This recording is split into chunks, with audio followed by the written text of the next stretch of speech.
Welcome to Porto Venere in the Cinque Terre, one of the many jewels in the crown of the Ligurian Riviera. Looks pretty amazing from a bird's eye view, doesn't it? A feast for the eyes and for the soul.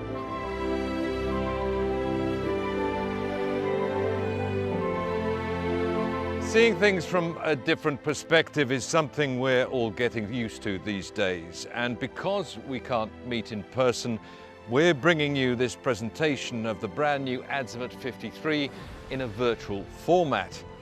The advantage is that we can reach out to many more people, but we can also embrace exciting new technologies to make the experience even more compelling and dynamic. For example, we don't have to wait for the boat to reach us here in the harbour of Porto Venere. With a little help from our seagull friend, we can go out to her cruising in the Bay of Poets.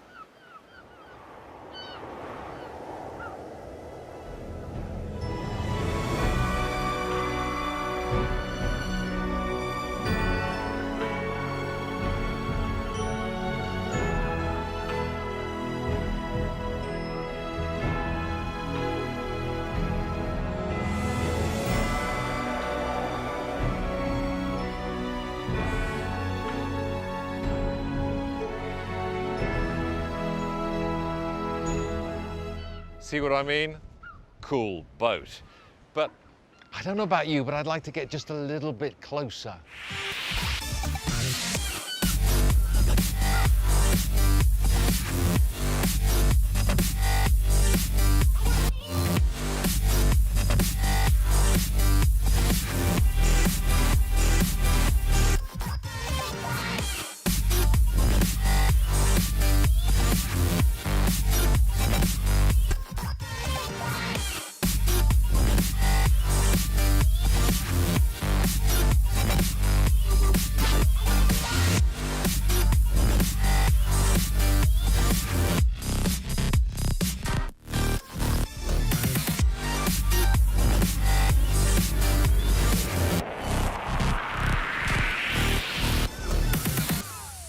Wow, that was pretty spectacular, wasn't it? So now we've seen the Azimut 53 from up high and the bird's eye view, and from down low and the jet surfer's perspective. And either way, she looks pretty spectacular on the water.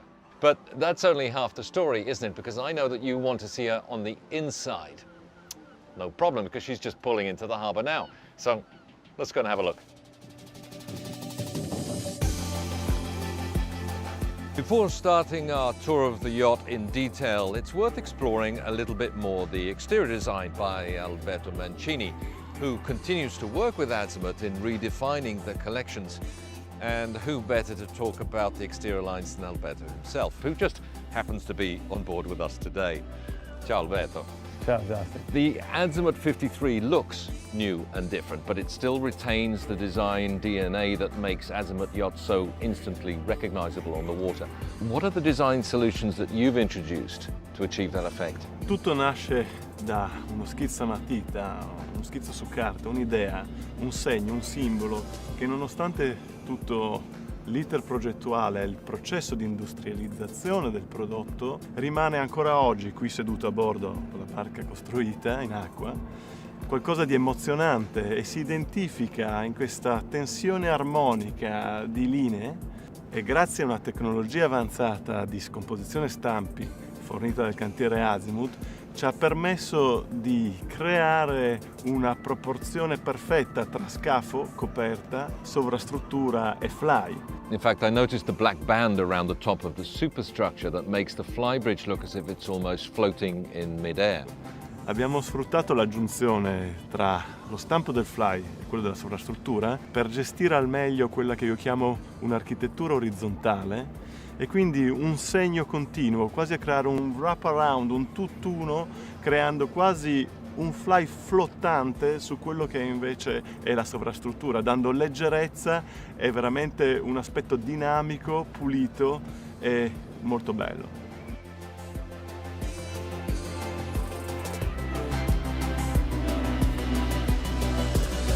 While we're on the foredeck, I wanted to show you something which is a hallmark feature of Azimut yachts, and that's the squared off bow, which creates much more space on deck here, so we have room for a wide sun pad for 3 adults, as well as the forward-facing sofa where I was chatting with Alberto just moments ago.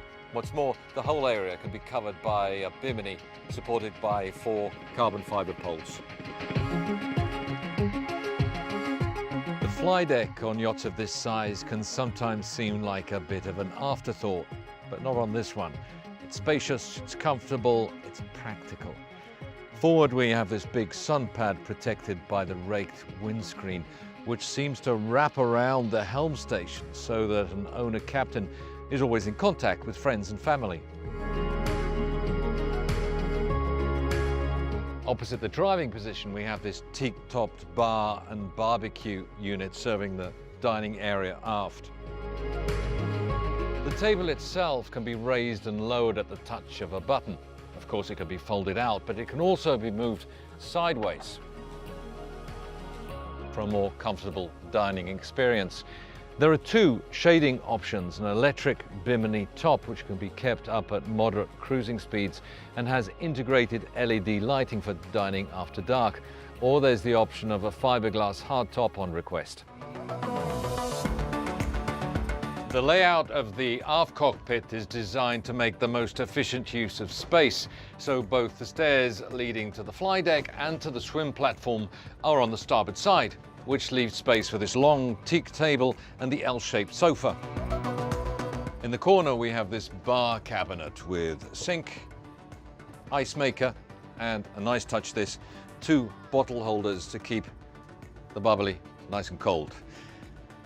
No fridge, you ask? Good question. But because this glass sliding door recesses completely, Azimut thought, why not use the fridge in the adjoining galley? Before we leave this part of the boat, in the transom, we have a cozy crew cabin. The cabin itself is comfortable and well appointed, and we even have a window integrated into the transom for natural light. That's enough of the outside. Let's go inside.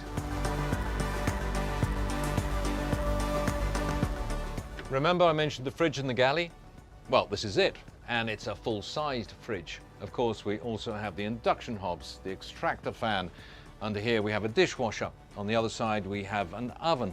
But the amazing thing about this galley is the amount of space, the storage space. We have it above the cooker, we have it behind me here, we have it above the oven.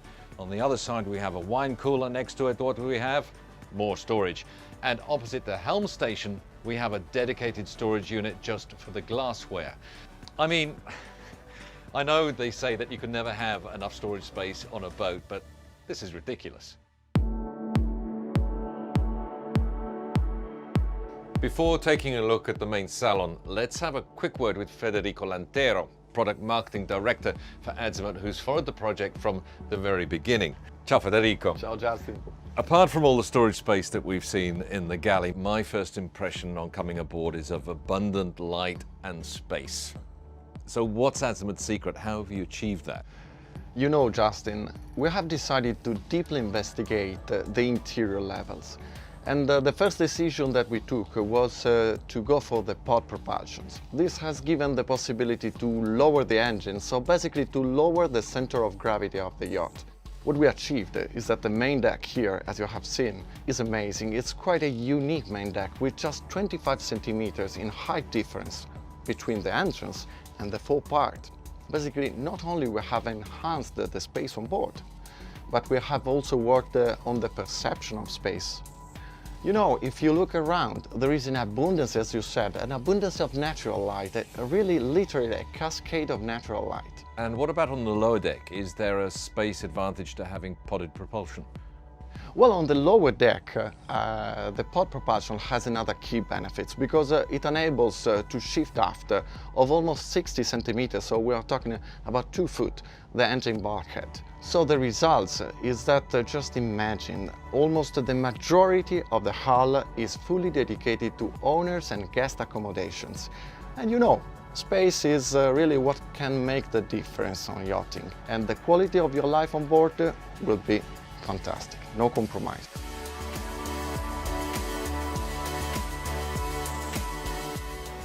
Space, or the abundance of, is clearly one of the main protagonists aboard the Azimut 53. Just look at this wide walkway, for example, between the table and the sofa. Plenty of room to walk fore and aft without falling over people's feet. The table itself can be raised and lowered, again electrically, and of course there's more storage under the sofa. And there's the option to have fitted cushions for the table when it's in the lowered position, to provide an extra berth just in case a friend decides to stay overnight at the last minute, or for creating a chaise-longue for watching the pop-up TV on the other side. In terms of the interior materials, the joinery throughout is of brushed oak wood, which is light and modern, but also warm and tactile. It's coupled with bronzed metallic accents, again with a matte finish. In fact, there's no high gloss on board this boat at all, which houseboat owners will be pleased to know means fewer fingerprints. Right, now for the fun part. Let's take it for a spin.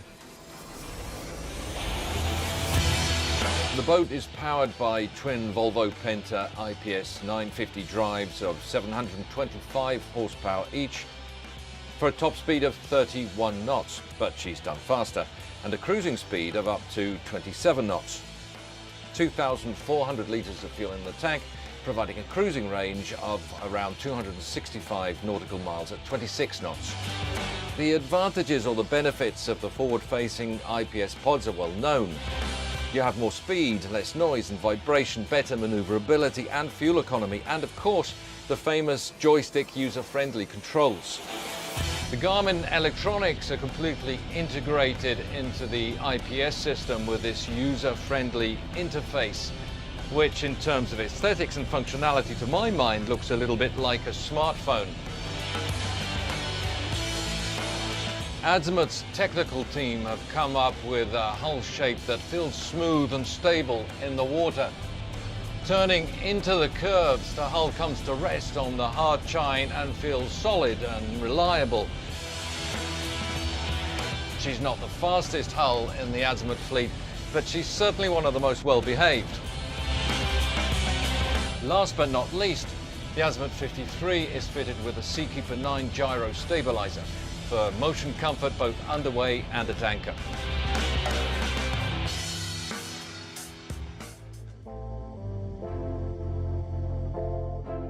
One of the highlights of the Azimut 53 is definitely the owner's suite. It's amidships, of course, to take advantage of the maximum beam of 4.95 meters, but just look at the ceiling heights.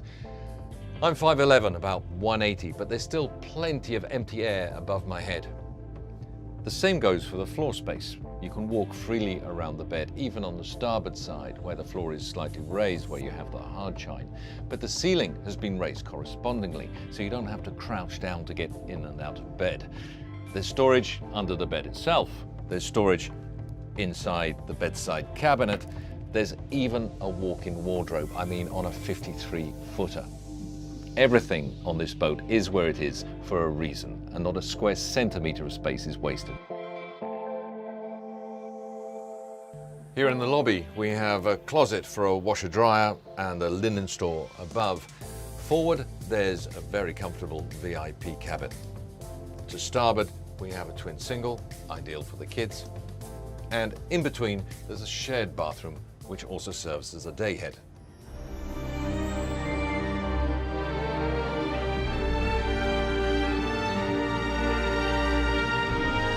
Yacht owners today are more demanding than they've ever been. They want style and performance, but without compromising on space and comfort. Well, the new Azimut 53 ticks all those boxes. And I, for one, can imagine spending my summer holidays on board instead of renting a seaside villa. Buon vento, as the Italians say.